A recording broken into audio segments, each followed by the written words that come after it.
Chapter 10 From the Book of Fairy Tales A Trip to the Underworld. Now that we reside in the underworld with Hades, we not only experience all time at once, but we can read the minds, hearts, and emotions of every person in every timeline, no matter if we are in their company or not.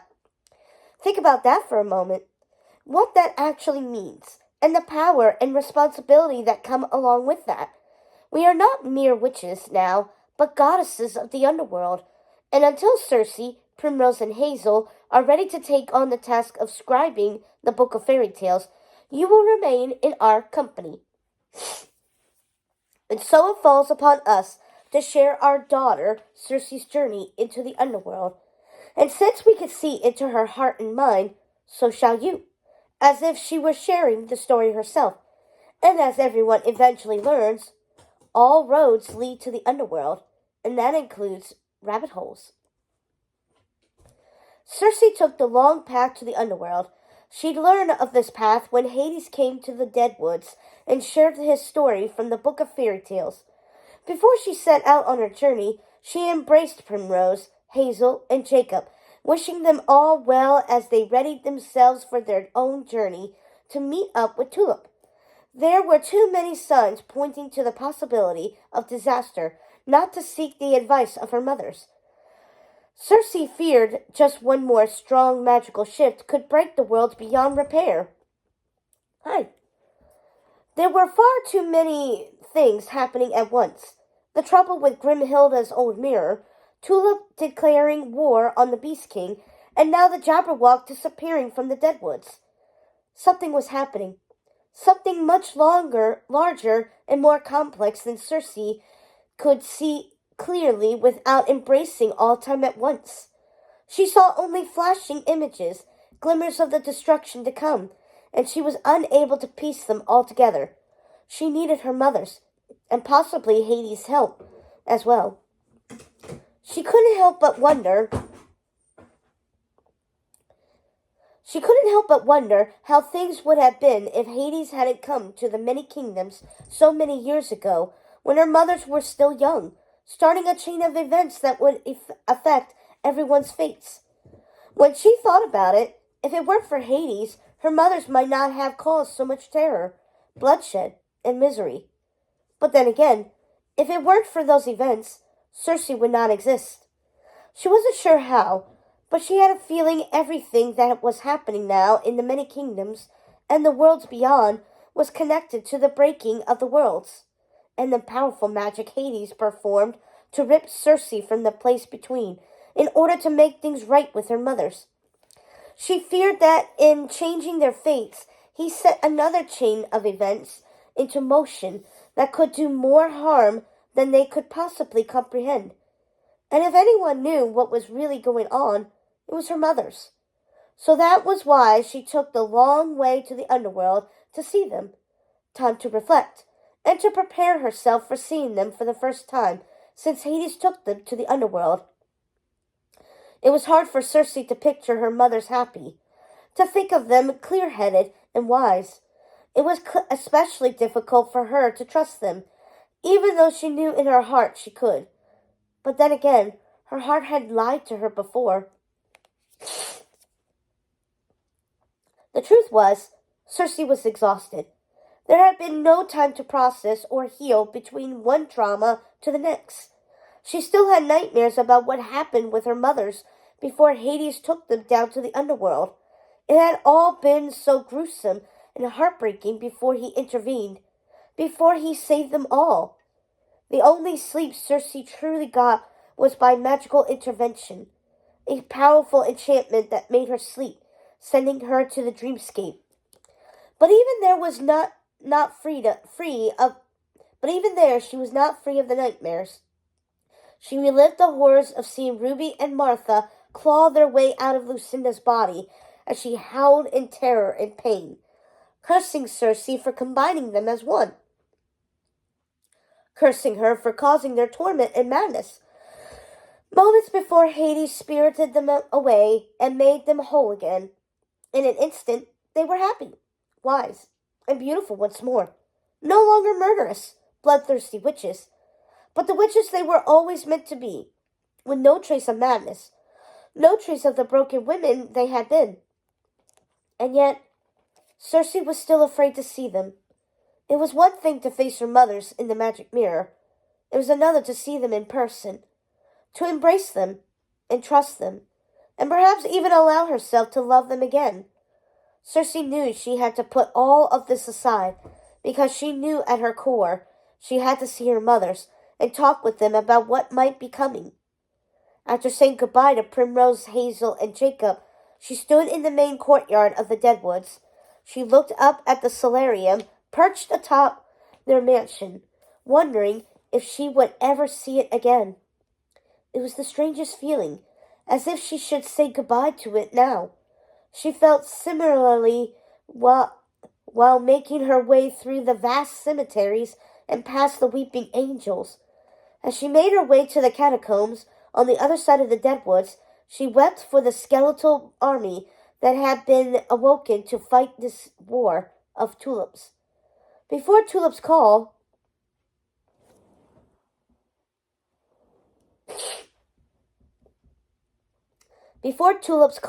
Circe had had dreams of releasing the dead from their contract to serve the queens of the dead, to let them rest in peace, never again to be raised to fight another battle.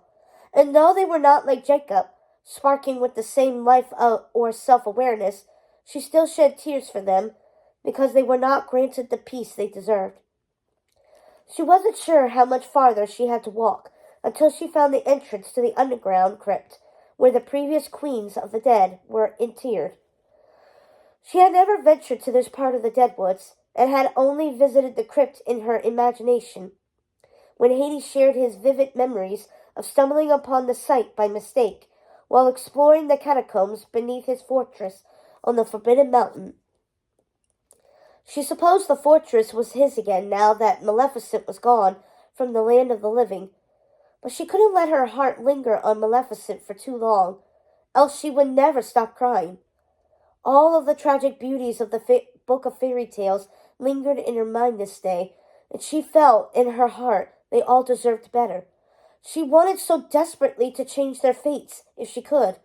She saw happy endings for each of them so vividly in her mind that she was sure there was something she, Primrose, and Hazel could do. She hadn't ever truly taken in the awesome sight of Bald Mountain before this day. It was on the farthest point of their kingdom, a great deal away from their mansion, grounds, gardens, and cemeteries right at its border. She was embarrassed to admit she never knew it was there before. She had recently spied it in the distance from the solarium.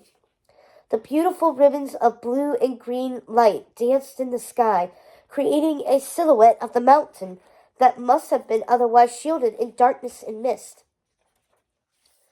It was strange, though, how its name came into her mind when she saw it that night, as if she had known about its existence, even though she couldn't recall how. She might have thought it had simply appeared out of the void, if it weren't for a feeling it had always been there. She could feel the power of this place, something far more commanding than the queens who resided beneath it.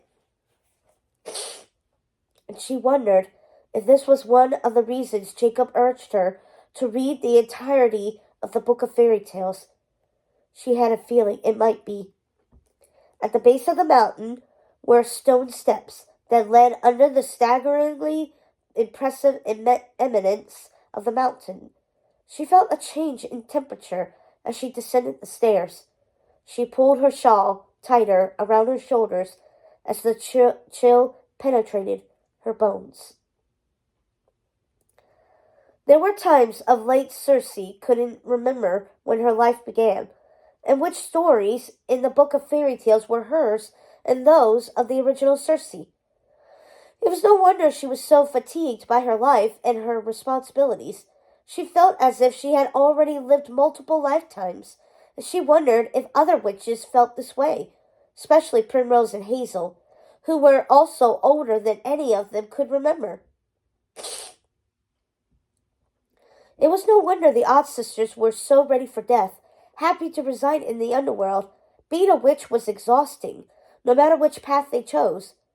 As Cersei walked into the chamber that housed the previous queens of the dead, part of her wondered if the chamber would shake with the wrath of the Wraith Queens. She expected them to appear as they had before, full of fury and rage. But Hades had seen to that with a bit of his magic, and the ladies of the Deadwoods at last had some peace. The chamber was just as Hades had described it. As she stood in the center of the room, looking at the visages of all the queens who came before, she imagined her own statue among them, serene and tranquil, ever watchful over her kingdom, and the thought gave her more peace than she expected. But she didn't linger in the queen's chamber for long. One day she would have her rest there, but, though exhausted, this would not be that day. There was still so much for her to do, so much to discuss with her mothers. She ventured on through the catacombs, feeling like a wraith herself, gliding past the changing masonry from one place of the dead to another, and she knew she would soon be crossing over to the catacombs under the Forbidden Mountain. She saw there were other pathways, which she suspected led to other places of the dead. But there was no time for exploring, no time to satisfy her curiosity. She selfishly wished Snow White was still in her company. She would happily pore over the book of fairy tales for anything that might give them insight into what might be happening. But then she remembered Hazel, and that was probably exactly what she was doing. She supposed she just missed Snow, missed her company and calming effect. Something about Snow White gave Cersei life and made her feel as if everything would eventually be okay.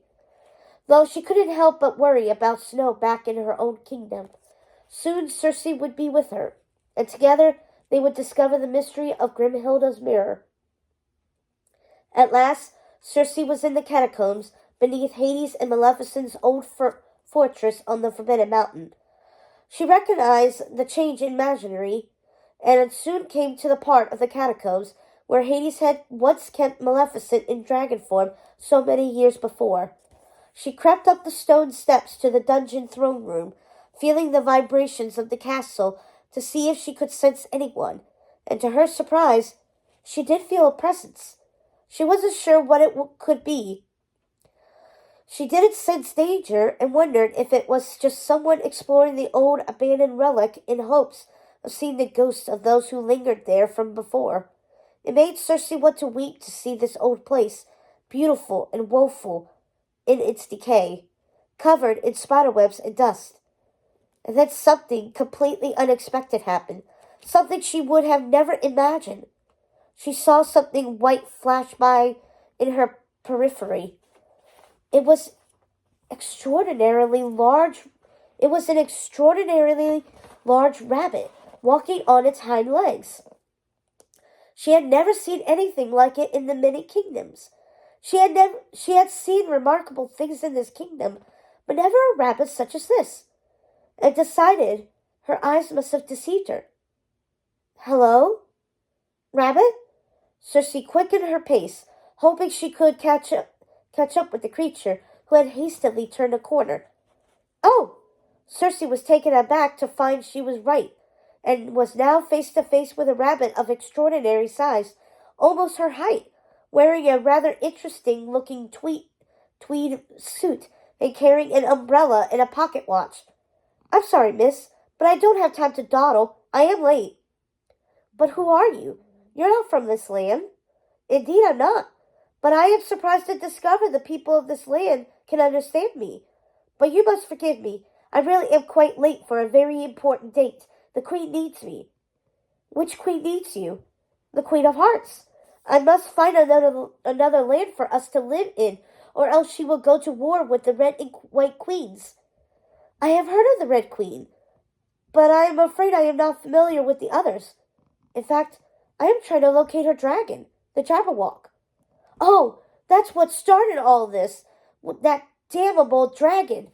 The Jabberwock attacked us when Her Majesty and I set out to deliver cakes on our first day to everyone in Wonderland. And ever since things have gone terribly wrong. I'm sorry, I haven't introduced myself. How remiss of me. I am the White Rabbit, but my friends call me Rabbit. A pleasure to meet you. I am Circe, Queen of the Deadwoods, Lady of Light. It's an honor to meet you, Queen Circe, said the rabbit, bowing. I wonder, what did you mean by first day? Oh, that's simple. It was our first day.